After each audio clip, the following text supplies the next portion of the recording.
Hi everyone, and welcome to part 2 of our subject ARC here in Korea. After the introduction of part 1, in this part we will cover the application process.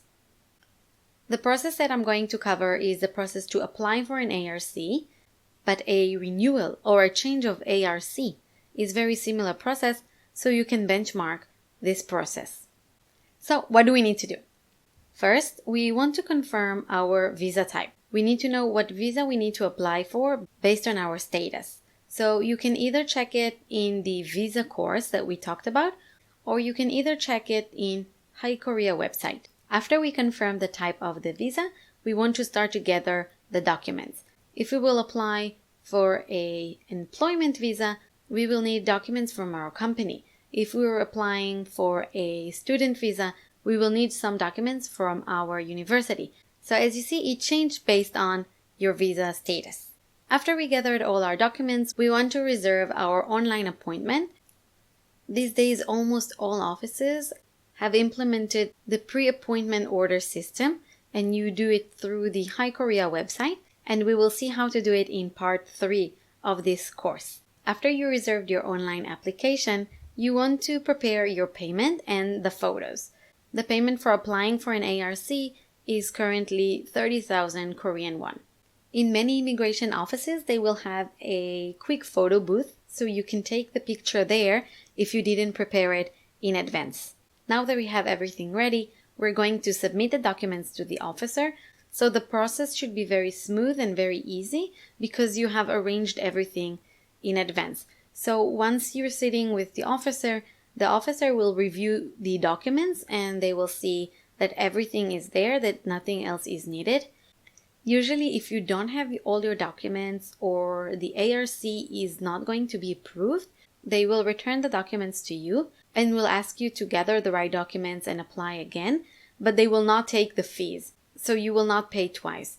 So if there is a low chance that with those documents you will get your ARC, you will receive that back without making the payment. Once we successfully submitted the documents, we will receive a temporary paper, and this temporary paper is your temporary ID, so just carry that as well with you. Also, as far as I know, with this temporary paper, you cannot leave the territory, so don't make plans to go abroad while you don't have your ARC card. Once we receive the paper, we will wait between 3 to 5 weeks. That is the processing time. And after that, we will go to the immigration office and receive our ARC. Congratulations! So this is the process, and now you know what you need to prepare for. Another thing that I would like to introduce is the application form and how we fill it. So basically, this is the application form. And when we're applying for an alien registration card, we will tick this box, the first box. We can reissue our card or extend the period. So we have all these different options here. And this is the room for the picture. Your surname and given name, your gender, the date of birth, nationality here, passport number, passport issue date, expiry date, and your address in Korea. If you're staying in a temporary address still, you may put your address here and change it later. Your phone number, address in your home country. If you're working, you need to fill this section. If you are not working, you don't have to fill this section. You may write here just student or resident. Now there is this section here for refund bank account, but usually it does not have to be filled, so don't worry about that. And finally, you fill the date of your application and your signature, and that is it. The rest of it will be for the immigration officer. So this is the section that you need to fill. And this is the end of part 2.